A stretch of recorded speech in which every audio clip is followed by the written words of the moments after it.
이 말씀에 은혜 있으시기 바랍니다. 우리가 지난 시간까지 사사기를 얼추 마치고요. 그리고 오늘 이래 룻기로 넘어왔습니다. 룻기가 사사 시대 속에 있었던 일들이기 때문에 이 룻기를 다루는 것이 우리에게 더 유익이 될 것 같아서 이 룻기를 통해서 은혜를 받기를 원합니다. 아시는 대로 우리 사사 시대는 어둠의 시대였습니다. 아주 사람들이 하나님의 왕됨을 인정하지 않고 자기들 원하는 대로 마음대로 자기 소견에 오른 대로 살았던 그 시대 속에, 소망이 없는 것 같은 그 시대 속에 하나님이 어떤 일을 조용히 하고 계셨다는 것입니다. 우리 하나님은 조용히 일을 하세요. 소리 없이 세상을 움직이세요. 한 300년, 350년 정도의 그 어두웠던 사사시대 속에 한 가정을 통해서 하나님은 어떤 새 일을 행하셨어요. 그리고 이 가정을 통해서 그 후에 다윗 왕이 나오게 하시고요. 우리에게 보내실 참된 메시아, 왕의 모델로서, 예표로서 다윗을 세우는, 준비시키는 하나님의 모습이 여기 룻기서에 나오기 때문입니다. 하나님은 조용히 일을 하세요. 우리는 세상의 껍데기만 봐요. 그래서 세상을 불안하게 봐요. 근데 하나님은 이 세상 속에서 어떤 일을 조용히 행하세요. 출애굽기도 그렇게 시작하지 않습니까? 이스라엘 백성들이 400년 동안 그 종살이, 노예살이, 아주 힘겨운 그 생활을 할 때에 하나님께서 조용히 어떤 집안에 아이를 낳게 하세요. 그게 모세였어요. 그리고 모세를 하나님이 조용히 기르세요. 80세 돼서야 그를 구원자로 세우고 이스라엘 백성을 싹 건지세요. 에스더서도 마찬가지예요. 이 페르시아가 전 세계를 통치할 때, 이 세상이 페르시아의 세상이 되는 것 같을 때, 하나님은 에스더, 에스더라고 하는 그 고아를 기르고 계시는 거예요. 부모가 세상 떠나고 삼촌 밑에서 자라는 한 여자를 왕으로 세우고 하나님이 어떤 일을 하세요.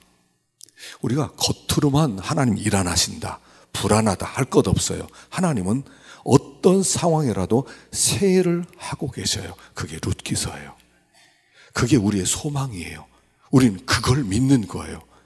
이 세상을 인간의 눈으로만 볼 것이 아니라는 거예요. 그 뒤에 하나님이 어떤 역사를 이루고 계시다, 그것을 우리에게 보여주시는 책이 룻기서다 하는 것입니다. 자, 어떤 일이 있는가 한번 보겠습니다. 1절부터 우리 5절까지를 함께 읽겠습니다. 시작. 사사들이 치리하던 때에 그 땅에 흉년이 드니라. 유다 베들레헴의 한 사람이 그의 아내와 두 아들을 데리고 모압 지방에 가서 거류하였는데, 그 사람의 이름은 엘리멜렉이요 그 아내 이름은 나오미며 그의 두 아들의 이름은 말론과 기련이니 유다 베들레헴 에브랏 사람이더라. 그들이 모압 지방에 들어가서 거기 살더니 나오미의 남편 그의 두 아들이 남았으며, 그들은 모압 여자 중에서 그들의 아내를 맞이하였는데 하나의 이름은 오르바요 하나의 이름은 루시더라.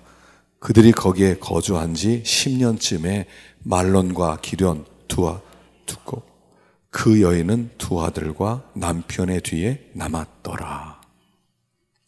한 사사시대 한 가정이 있었습니다.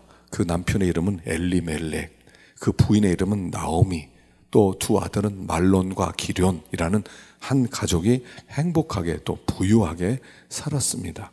엘리멜렉이란 이름의 뜻은 뭐냐면, 엘리, 나의 하나님, 아시죠? 엘리 라마 사막다니 할 때 그 엘리입니다. 나의 하나님.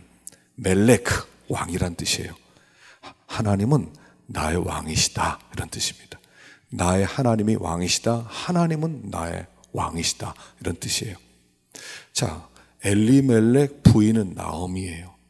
엘리멜렉 하면 나오미 한다, 이런 뜻이에요. 하나님이 나의 왕입니다. 하나님은 나를 다스리는 분입니다. 나는 하나님께 충성합니다. 하나님 말씀대로 삽니다. 그 결과는 나오미가 나온다는 얘기예요. 그 나오미는 기쁨, 희락, 즐거움, 이런 뜻이에요. 엘리멜렉 있으면 나오미가 있게 돼 있어요. 하나님은 나의 왕이십니다. 나는 당신에게 충성할 것입니다.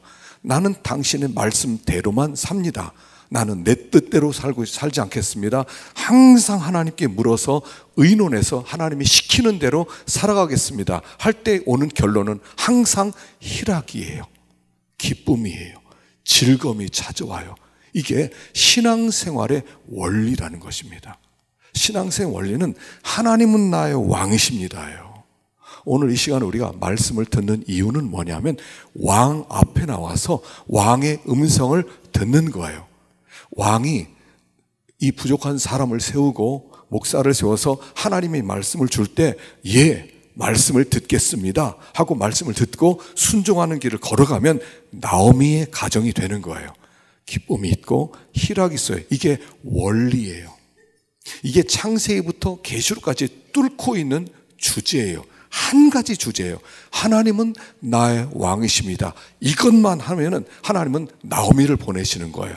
기쁨을 보내시고 하나님께서 그 가정에 희락을 보내시고 행복을 보내시는 거예요. 이게 성경의 가장 중요한 원리예요. 문제가 생기는 것은 뭐냐면 엘리멜렉 말은 그렇게 하지만 자기 소견에 옳은 대로 할 때 흉년이 찾아온다 하는 것입니다. 하나님은 나의 왕이십니다 그래야 되는데 말은 하나님은 나의 왕이십니다 그리고 하나님의 말씀을 제쳐놓고 자기 생각을 쓰기 시작해요. 어떡하지? 이걸 이렇게 할까? 저렇게 할까? 이렇게 하면 어떻게 될까? 저렇게 하면 어떻게 될까? 자기 소견에 옳은 대로 자기의 유익되는 대로 가다 보면 반드시 나오미가 마라가 되는 거예요. 그래서 오늘 본문에는 나오미가 엘리멜렉 하지 못하고 엘리멜렉 하나님은 나의 왕입니다. 그리고 그 땅에 거주하지 않고 모압 지방으로 돌아갔다가 그 가정에 엘리멜렉이 죽고 나오미가 마라가 되는 이야기예요. 하나님은 나의 왕이십니다. 그렇게 밀고 나가야 되는데 하나님은 나의 왕이십니다 해놓고 인정하지 않을 때 그 인생이 마라, 쓰다, 괴롭다, 슬프다 이런 뜻이에요. 소망이 없다. 마라 인생이 되는 거예요. 사람들이 나오미에서 마라 인생을 사는 이유가 뭐냐면 엘리멜렉이 없어서 그래요. 하나님은 나의 왕이십니다. 이게 없어요. 자기 하고 싶은 대로 살다 보니까 항상 나오미에서 마라가 되는 거예요. 그래서 여기에 흉년이 드는 거예요. 그래서 오늘 본문에 보면 베들레헴에 흉년이 들었습니다. 이 베들레헴 지방은 예수님께서 탄생한 지방인데 여기는 물이 풍부한 지역이에요. 그런데 베들레헴에 흉년이 들었다는 것은 그 나라가 전체적으로 심한 기근에 휩싸이게 되었다 이런 뜻이란 말입니다. 그래서 전국이 다 이렇게 어려움 가운데 빠지게 되었는데 베들레헴이란 떡집이란 뜻입니다. 떡집에 기근이 있어서 떡이 없어지게 되었다 하는 거예요. 자, 우리에게 흉년이 찾아옵니다. 어려운 일이 찾아온다는 얘기죠. 아주 이건 작은 흉년이 아니에요. 굉장히 어렵고 큰 흉년이에요. 몇 년 동안 비가 안 왔다는 얘기예요. 그래서 사람들이 막 굶어 죽어가는 그런 아주 극한의 흉년과 어려움이 찾아왔다는 것입니다. 우리가 이런 흉년을 만났을 때 어떻게 해야 되느냐 하는 겁니다. 첫째는 이렇게 해야 돼요. 그 환경은 하나님이 나에게 주신 환경으로 받아들여야 돼요. 흉년이 왔어요. 아니 어떻게 흉년이 이렇게 오랫동안 계속되지? 나에게 이렇게 어려운 일이 왜 이렇게 계속될까? 이거 내가 이렇게 있으면 나 죽을 것 같아 하면서 다른 데 도망칠 생각을 하는 게 아니라 하나님께서 나에게 주신 환경이고 꼭 필요한 나의 구원을 이루어갈 재료로 주셨다라고 믿는 거예요. 하나님의 초점은요, 우리가 이 세상에서 얼마나 행복하게 사느냐가 초점이 아니에요. 하나님은 우리를 하나님 나라에서 가장 합당한 사람으로 만드는 것이 계획이에요. 우리가 자꾸 뭐를 놓치냐면 이 땅에 초점을 맞춰요. 이 땅에서 어떻게 하면 잘 되지? 어떻게 이 땅에서 높아지지? 어떻게 이 땅에서 내가 쇼부를 보지? 이 땅에서 내가 성공해야 돼. 그러니까 흉년이 있으면 흉년을 피할 생각을 하는 거예요. 하나님이 나에게 주셨다고 믿지를 않는 거예요. 하나님이 나에게 주셨다. 이거부터 시작하셔야 돼요. 그렇지 않으면 이 땅의 행복을 목적으로 하면 피해야 돼요. 흉년이 왔으니까 도망쳐야 되죠. 흉년이 어려움이 왔으니까 빨리 다른 환경으로 가야 되죠. 그런데 하나님이 주신 것이다. 그럴 때는 그 흉년이 그 사람은 가는 데를 계속 따라오게 돼 있어요. 모압으로 갔더니 흉년이 따라왔잖아요. 먹을 것이 좀 있는 줄 알았어요. 어떻게 흉년이 들었습니까? 남편 죽고 아들 둘 죽으니까 흉년이죠. 흉년이 따라왔어요. 이 환경 피해서 우리 가족끼리 행복하게 살기 위해서 모압으로 갔더니 또 다른 흉년이 찾아왔는데 이제는 거기는 먹을 것은 많은데 일할 남편이 없고 아들이 없는 거예요. 그러니까 새 과부만 남았으니까 흉년이에요. 흉년을 피해서 갔더니 또 다른 흉년이 찾아왔는데 그 흉년은 그냥 흉년이 아니라 더 슬픈 흉년이 찾아왔다는 거죠. 이렇게 믿어야 돼요. 첫째는 어려움이 찾아오고 흉년이 왔을 때는 하나님이 뜻이 있어서 이유가 있어서 나에게 보내셨다. 그리고 나서 두 번째는 그러면 왜 보내셨을까? 내가 혹시 무엇을 잘못한 게 있는가? 물론 어려움은 꼭 어려움이라는 것은 죄 때문에 오는 건 아니에요. 세 가지 이유 때문에 어려움을 주세요. 첫째는 죄 때문에 흉년 주시고요. 두 번째는 연단시키기 위해서 흉년을 보내시기도 해요. 그래서 아브라함이 가나안 땅에 왔을 때 흉년이 들었던 것은 그가 죄가 있어서 아니라 그를 연단시키기 위해서 주셨던 흉년이죠. 세 번째는 하나님의 뜻을 이루기 위해서 흉년을 주시기도 해요.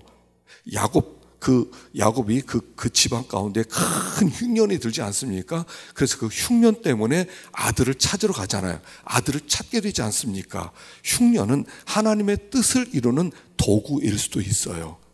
그런데 대부분 흉년이 오는 이유는 뭐냐면 우리가 죄를 범해서 그래요.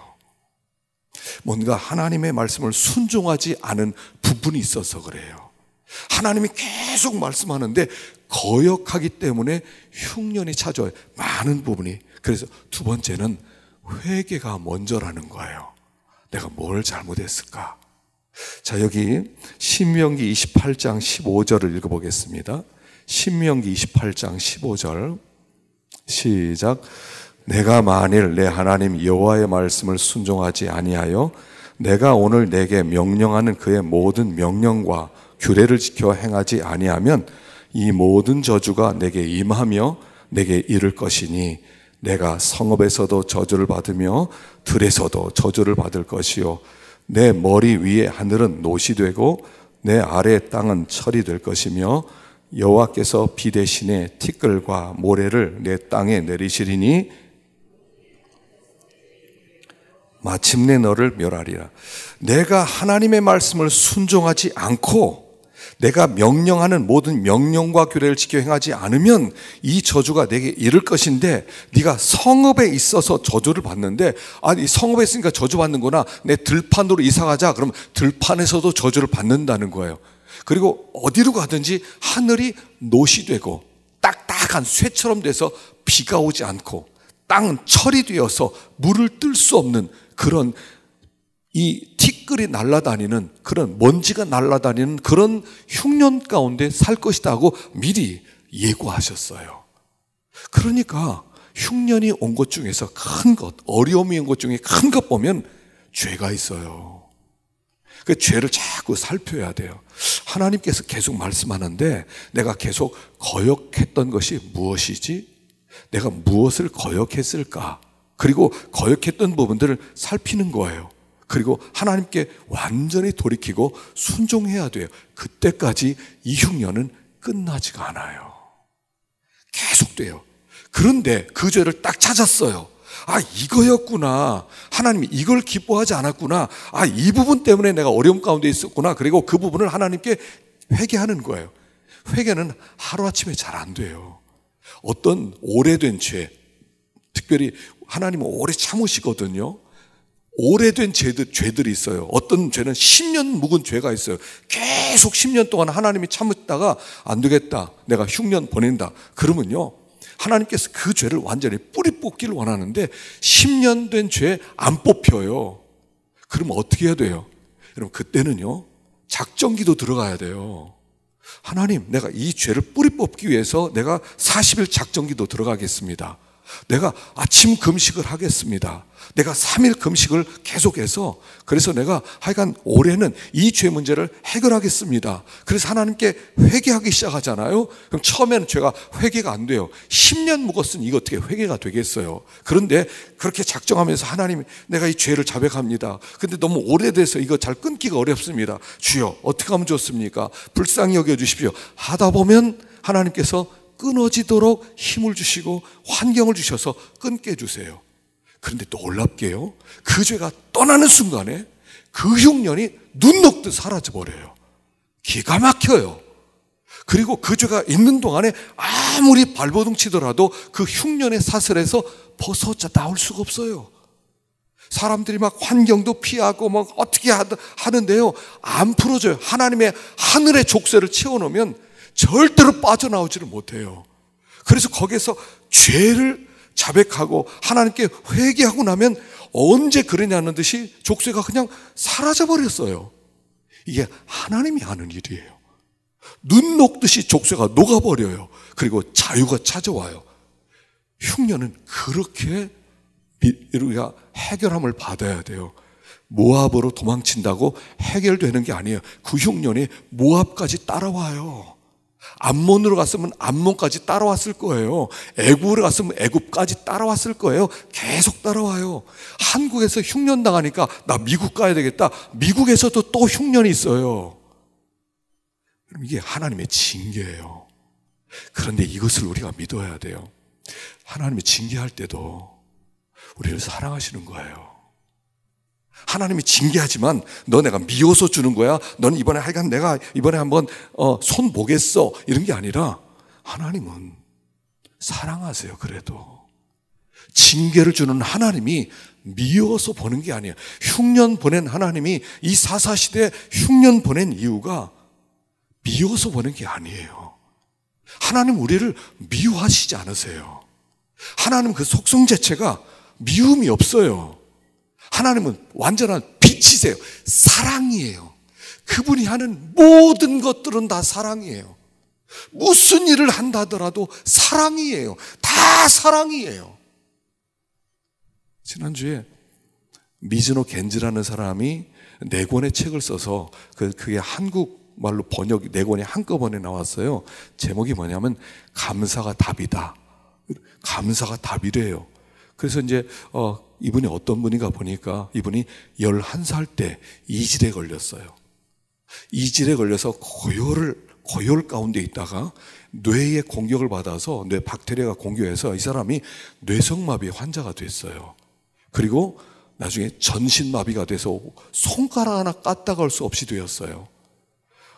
완전 절망적이에요. 눈만 깜빡거리고 말도 못하고요, 듣기만 해요. 그래서 듣고 눈 깜빡거리는 외에는 모든 기능이 다 죽었어요. 이 사람이 괴로워하다가 어렸을 때 나중에 병원에 누워있었던 지 4년 만에 복음을 받았답니다. 미야오라는 목사님이 집요하게 찾아와서 복음을 전하더래요. 처음에는 하나님이 나를 이렇게 만들었는데 내가 하나님을 믿겠느냐 하면서 막 안 들으려고 하는데 완전 전신마비에서 말하니까 안 듣겠어요. 그런 가운데 성경을 포기하고 그러다 예수를 믿었어요. 그리고 이 사람이 인생의 의미를 찾기 시작한 거예요. 그리고 그때부터 이 사람이 통신으로 성경 공부를 했어요. 놀랍지요? 성경으로 통신 공부를 하고 성경을 또 다 읽고 옆에서 어머니가 그걸 다 도와주셨어요. 너무 감사해서 할 수 있는 게 없어서 그때부터 자기의 의사를 표현하는데 이렇게 표현했대요. 그 일본어 알파벳 50음표가 있대요. 그럼 거기다가 그 어머니가 한자 짚어가다가 자기가 원하는 글씨 나오면 눈을 깜빡거리는 거예요. 그럼 그 글자를 빼요. 그렇게 해가지고 글자를 만들어서 문장을 만들고 시를 썼어요. 그리고 그 사람이 쓴 시를 가만히 보니까 원망이 하나도 없어요. 우리는 하나님의 사랑의 손 안에 있어요. 흉년이라 하더라도, 설사 남편이 죽어간다 하더라도, 내 아들 둘이 죽었다 하더라도 여전히 우리는 하나님의 사랑의 손 안에 있다는 거예요. 이걸 믿으라는 거예요. 그래서 이 나오미가 거기에서 모압에서 그렇게 살면서 남편 잃고 두 아들 잃고 과부만 셋이 남았다 하는 얘기예요. 그러다 보니까 나오미가 이제 이렇게 생각했어요. 아, 과부 셋이 어떻게 살겠습니까? 내가 고향에 돌아가야 되겠다. 돌아가야 되겠다. 그러다 보니까 두 며느리가 걸리잖아요.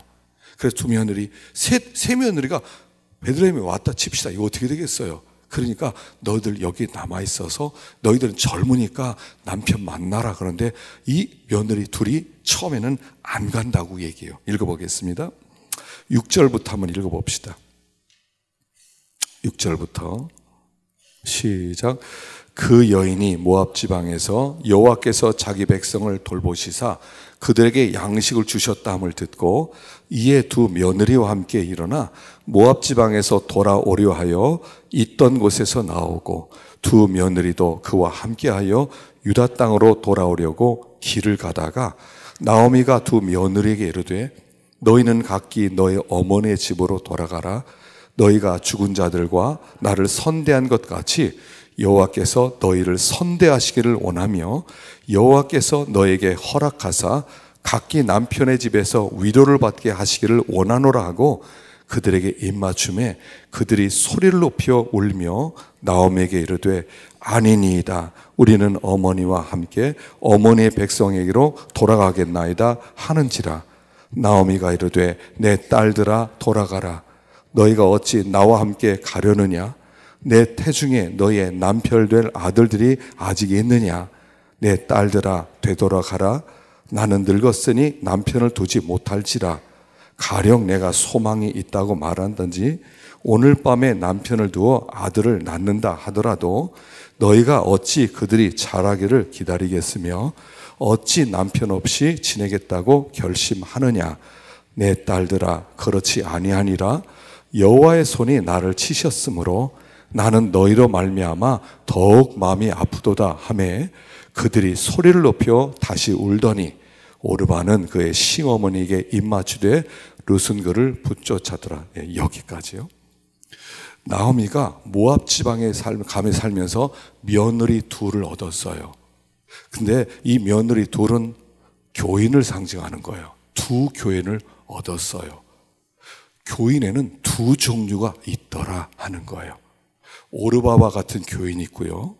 또 룻과 같은 교인이 있더라 하는 얘기예요. 그래서 이 나오미가 돌아오려고 할 때 두 사람을 놓고 와야 되겠다. 그리고 나서 이야기를 합니다.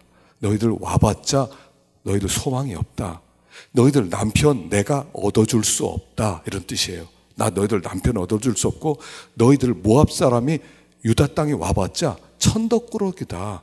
너희들 미래도 없다. 누가 너희들을 부인으로 삼으려고 하겠느냐. 그 안에도 유다 여자가 많은데 그리고 하나님께서는 절대로 이방 여자랑 결혼을 못하게 했기 때문에 너희들 와봤자 소용이 없다. 그냥 여기 살아라.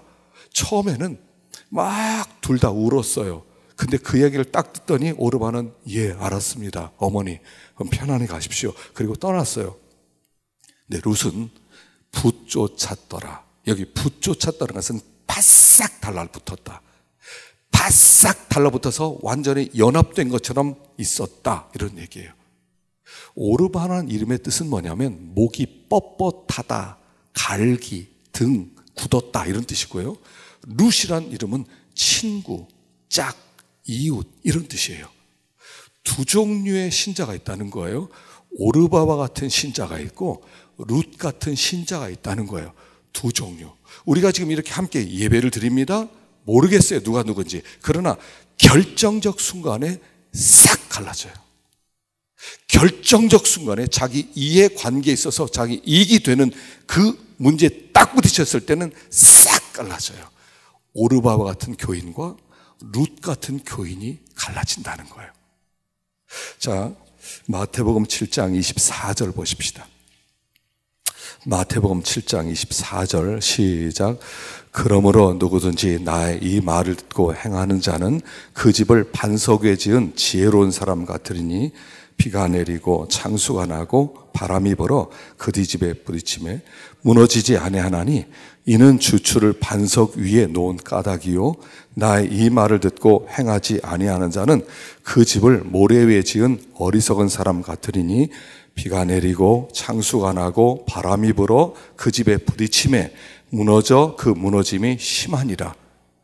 두 사람이 집을 세웠어요. 한 사람은 그냥 모래 위에다가 집을 세웠어요. 아마 든든한 모래 같아요. 그러니까 비가 오지 않는 나라에서는 그 모래도 탄탄합니다. 그래서 집을 잘 세웠어요. 한 사람은 미래를 생각해서 반석에다가 집을 세웠어요. 아마 고생도 더 했고요. 시간도 걸렸을 거예요. 그런데 평소에는 잘 몰라요. 좋은 집에서 둘이 살아갑니다. 근데 어느 날 비가 오기 시작해요. 어느 날 그냥 비가 아니라 이건 몇십 년에 한 번 있을 만한 그런 창수가, 비가 홍수가 납니다. 떠내려가기 시작합니다.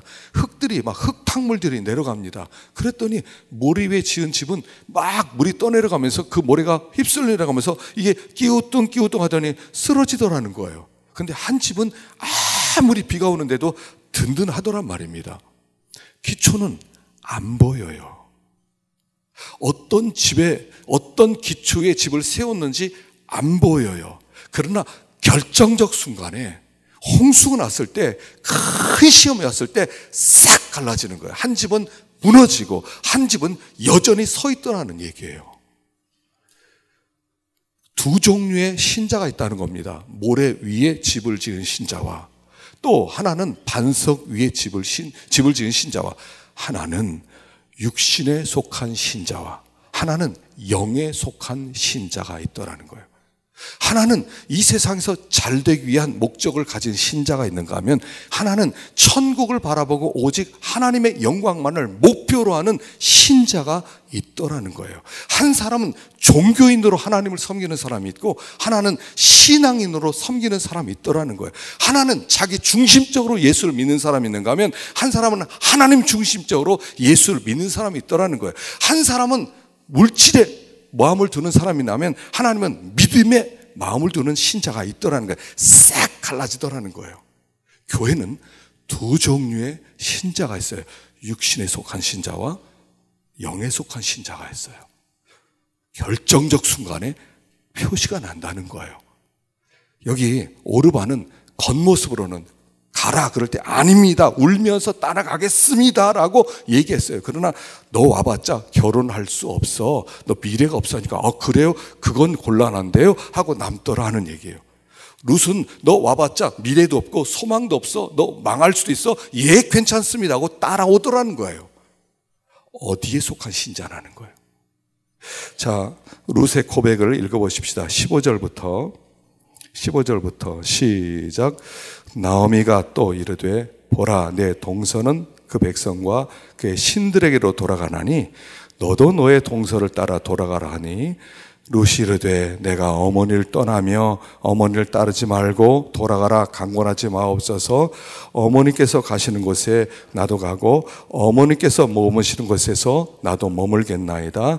어머니 백성이 나의 백성이 되고 어머니 하나님이 나의 하나님이 되시리니 어머니께서 죽으시는 곳에 만일 내가 죽는 일후에 어머니를 떠나면 여호와께서 내게 벌을 내리시고 더 내리시기를 원하나이다 하는지라. 나오미가 롯이 자기와 함께 가기로 굳게 결심함을 보고 그에게 말하기를 그치니라. 자, 뭐라고 고백해요? 나로 하여금 어머니 떠나고 따르지 말고 돌아가라 강권하지 마옵소서. 강권했어요. 그러니까 아주 세게 얘기했다는 얘기입니다. 너희들 가라. 난 너희들 싫다. 너희들 가면 나만 고생이다. 가라. 그러니까 오르반은 갔는데 룻은 그래도 안 갔다는 거예요. 그러니까 하는 얘기가 어머니 가는 곳에 나 갑니다. 어머니 머물면 나도 머무릅니다. 어머니의 백성은 나의 백성입니다. 어머니 하나님 나의 하나님입니다. 어머니 죽으면 나도 거기 죽습니다. 절대로 떠나지 못합니다. 연합이죠. 이게 영에 속한 신자예요. 영에 속한 신자는 이런 고백과 같은 것입니다. 요한복음 12장 25절 시작. 자기의 생명을 사랑하는 자는 잃어버릴 것이요 이 세상에서 자기의 생명을 미워하는 자는 영생하도록 보존하리라. 자기 생명을 사랑하면 잃어버리고 자기 생명을 미워하면 영생하도록 보존하고 내 생명을 사랑하느냐 사랑하지 않느냐는 거예요. 그러니까 이 룻은요, 내 생명을 사랑하지 않았다는 거예요. 다시 말하면 내 미래를 포기했다는 뜻이에요. 이것은 무슨 뜻이냐면, 미래를 포기했다는 것은 시간으로부터 자유케 되었다는 거예요. 나는 더 이상 그 시간에 지배를 받지 않습니다. 여러분, 예수를 믿는다는 것은 뭐냐면 이 세상의 시간에 지배를 안 받는 거예요. 우리는 시간의 종이잖아요. 내일 어떡하지? 10년 뒤에 어떡하지? 내 노후 대책은 어떡하지? 우리는 시간의 종이에요. 그래서 예수님께서 뭐라고 하셨냐면, 내일을 염려하지 말라. 한날 괴로움 그날의 족하니라. 내일일은 내일이 염려할 것이요, 한날 괴로움 그날의 족하니라. 내일일은 내일 염려하는 것은 뭐냐면 시간에 더 이상 매이지 말라는 거예요. 시간으로부터 자유하라는 거예요. 더 이상 우리 이 세상의 시간으로 살지 말라는 거예요.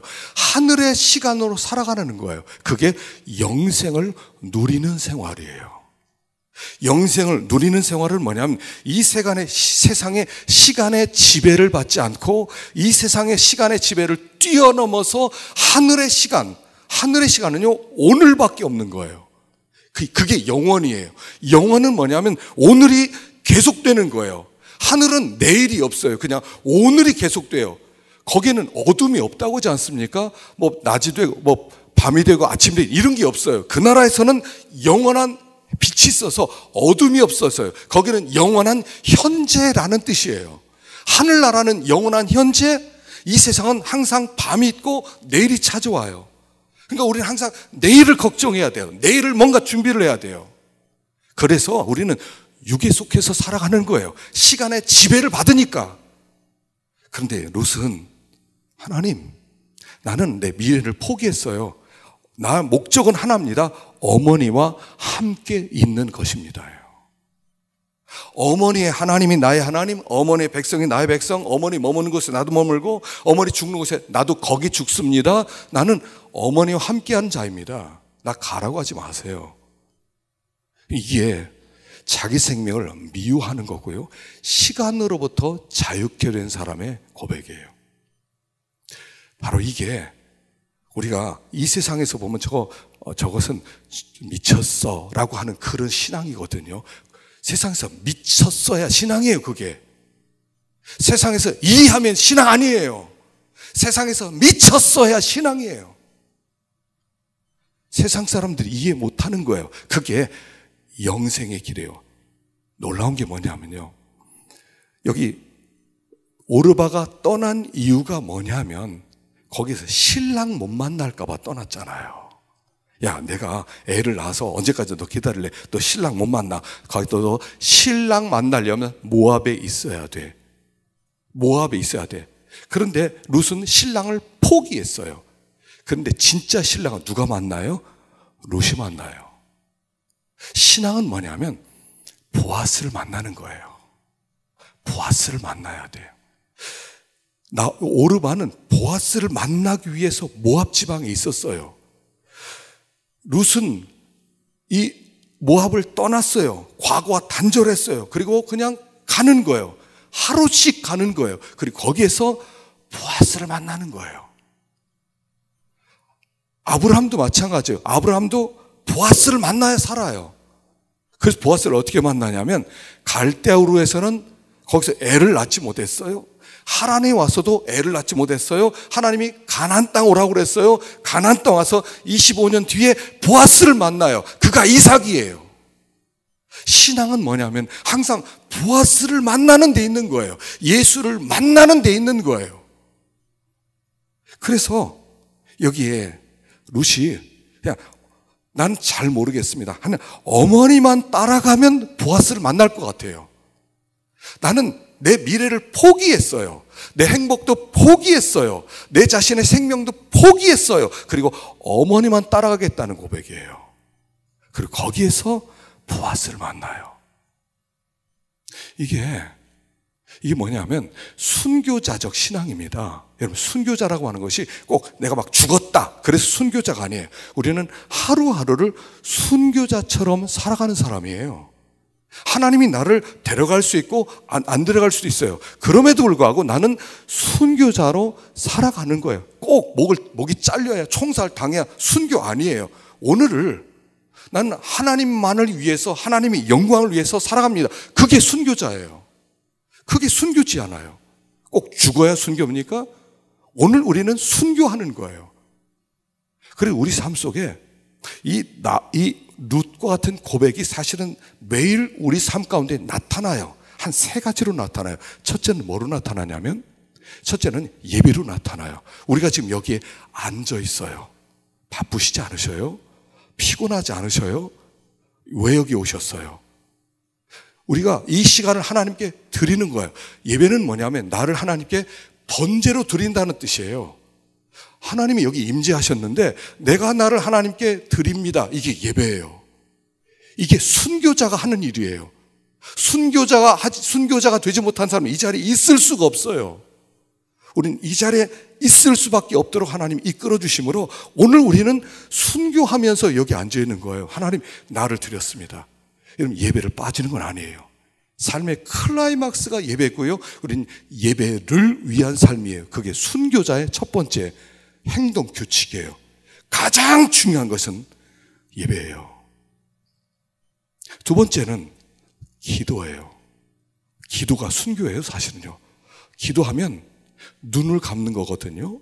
눈을 감는 것은 죽는다는 것을 의미해요. 사람 눈 못 감아요. 자기가 움직여야 되거든요. 내가 뭔가를 하고 싶지 눈 감고 앉아있지를 못해요. 여러분, 우리도요, 마음이 막 이렇게 불이 일어나올 땐 5분도 눈 못 감고 있어요. 눈 감으면 불안해져요. 눈 감는 건 죽는 거예요. 기도는 순교하는 사람이 하는 거예요. 그래서 난 죽었습니다. 그리고 앉아있는 거예요. 죽었습니다. 하나님이 하셔야 됩니다 하고 앉아있는 거예요. 그거 순교예요. 그럼 기도 생활을 왜 못합니까? 순교자의 마음이 없는 거예요. 기도하는 시간이 왜 아깝습니까? 내가 죽는 게 싫은 거예요. 여러분, 나왔다고 해서 기도하는 게 아닙니다. 눈을 감고 죽는 거예요. 하나님, 난 죽었습니다. 당신이 역사해 주셔야 됩니다. 그래서 여러분, 기도가 순교예요. 세 번째는요, 헌금이 순교예요. 헌금 중에 가장 기본이 11조입니다. 여러분, 11조는 뭐냐면요, 이런 뜻이에요. 내 전부가 하나님의 것입니다를 증거하기 위해서 그 중에 10분의 1을 하나님께 드리는 거예요. 그건 순교예요. 돈이 뭐냐면요, 내 생명을 들여서 물질로 바꿔놓은 게 돈이에요. 한 달치 내가 시간을 들이면 세상에 나에겐 돈으로 바꿔줘요. 생명값으로 돈으로 바꿔준단 말이에요. 근데 그 중에서 10분의 1을 드리는 건 순교죠. 그 못하는 거예요. 그래서 우리가 어려운 거, 너무 힘들어 죽겠어, 이게 죽는 거예요. 나 그렇게 살 수 있을까? 그게 순교예요. 그게 룻의 정신이에요. 어머니 가는 곳에 나가고, 어머니 머무는 곳에 머물고, 어머니 백성이 내 백성 되고, 어머니 하나 내 하나 되고, 어머니 죽으면 나도 거기 죽습니다. 나 어머니 안 떠납니다. 나 미래 없습니다. 하나님, 어머니 나 미래 포기했어요. 결혼해도 좋고 못해도 좋아요. 그러나 어머니 안 떠나요. 시간으로부터 자유하는 거예요. 물질로부터도 자유하는 거예요. 이게 룻의 정신이에요. 이게 순교자 정신이에요. 시간을 뛰어넘는 삶이에요. 그거를 영원한 삶이라고 하고, 그 삶을 영생하는 삶이라고 하는 거예요. 그 길이 보아스를 만나는 길인 거예요. 우린 다 보아스 만나러 가는 거 아닙니까? 이 길 끝에서 보아스를 만날 거예요. 이 길 끝에서 예수 그리스도를 만나게 될 거예요. 그를 맞이하게 될 거예요. 그 영광의 날을 우리는 기대하고 있는 거예요. 이게 룻의 정신이에요. 영에 속한 자예요. 예수 안에 속한 자의 삶을 살아가는 거예요. 보리스 콤펠드라는 사람이 있었어요. 유대 의사입니다. 보리스 콤펠드. 이 사람이 유대인 의사로서 이렇게 언제적 사람이냐면 스탈린 시대 사람이에요. 근데 스탈린에 대하여 이 사람 반항감과 반발심이 있어서 안 좋은 이야기를 사람들에게 하다가 이게 발각돼 가지고 시베리아 수용소로 가게 됩니다. 너는 의사를 시베리아 수용소에 해라. 그래서 시베리아 수용소 안에서 의사 활동을 하게 되었어요. 근데 어느 날 거기서 한 그리스도인을 만나요. 예수를 믿으라고. 근데 이 사람이 그리스 정교에 대한 굉장한 반감이 있어서 예수만 나오면 너무 싫어하는 거예요. 그래서 나 그런 예수 안 믿는다고 그러는데 이 그리스도인이 포기하지 않고 쫓아와요. 예수 믿어야 된다. 예수 믿으면 어떤 분이다. 그러니까 수용소에서 할 일이 없으니까 그 사람 복음을 듣다가 예수를 믿게 되었어요. 그리고 예수를 믿고 나니까 너무 마음에 평안함과 기쁨이 있는 거예요. 그래서 그가 이렇게 결심을 해요. 저 사람처럼 나도 한 영혼을 사랑했으면 좋겠다 하는 결심 하나와 또 한 가지는 내가 누군가에게 내가 들었던 이 엄청난 소식을 여기서 누군가에게 전해야 되겠다는 두 가지 결심을 가졌대요. 그리고 나서 그가 이제 의사 생활을 하는데 한 번은 어떤 그 젊은이가 진찰하러 왔는데 보니까 암 환자더래요. 이건 암 환자예요. 수술해야 되는데 거기서는 수용소에서 수술할 명단을 주는데 그 젊은이 명단이 없어서 왜 없냐고 가서 물어보니까 이 사람은 정치범이기 때문에 수술하지 말라고 그렇게 수술 못하는 환자로 낙인이 찍혔대요. 근데 보니까 너무 불쌍하대요, 젊은 사람이. 그래서 이 수용소장 몰래 밤에 수술을 해줘요, 암 수술을. 수술 경과가 좋아서 병에서, 암에서부터 거의 나오게 되었어요. 근데 이게 나중에 발각돼요. 그래서 수용소 안에서 사형 판결을 받아요. 죽게 돼요. 그리고 나서 이제 죽기 전날 그 수술에서 회복된 그 젊은이에게 복음을 준 거예요. 밤새도록 새벽 될 때까지 복음을 준 거였대요. 거기서 그 사람이 예수를 믿고 영접하고 이 의사는 그 다음날 사형 판결을 받아요. 사형 집행을 당하게 됩니다. 집행인이 이렇게 물어봤대요. 당신은 당신이 한 일을 후회하지 않습니까? 이렇게 대답을 했어요. 그리스도 안에서 행한 일은 후회가 없습니다. 그리고 죽었어요. 후에 이 젊은이가 거기서 나오게 되고 미국으로 망명하게 되죠. 이 사람이 그 노벨 문학상을 받은 안병동이라는 책으로 그 노벨 문학상을 받은 솔제니친이에요. 러시아의 대문호죠. 그리고 그가 그리스도인으로서 미국의 부패를 아주 통렬하게 지적했던 그런 사람이 돼요. 우리가 이것을 항상 생각해 봐야 돼요. 그리스도의 안에서 한 일은 후회가 없어야 돼요.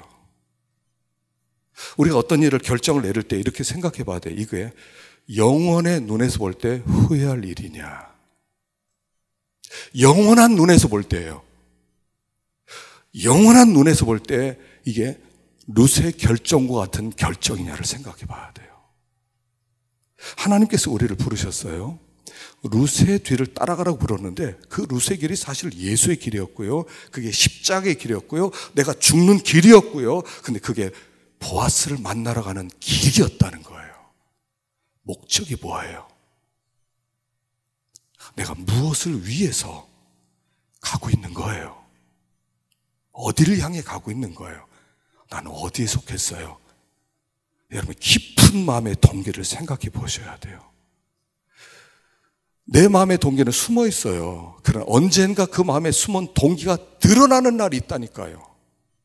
하나님께서 싹 갈라요. 양과 염소를 가르는 그날이 우리에게 있단 말이죠. 어느 길이 보아스를 만나러 가는 길인가를 생각하세요.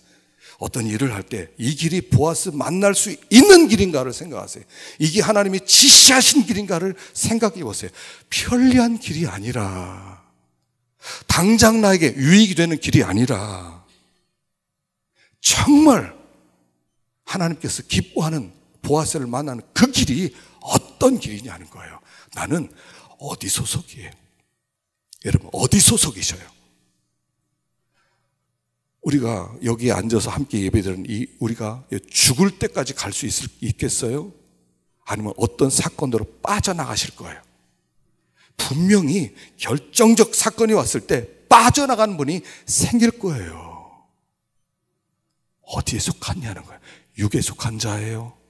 영에 속한 자예요? 세상에 속한 자예요? 하나님께 속한 자예요?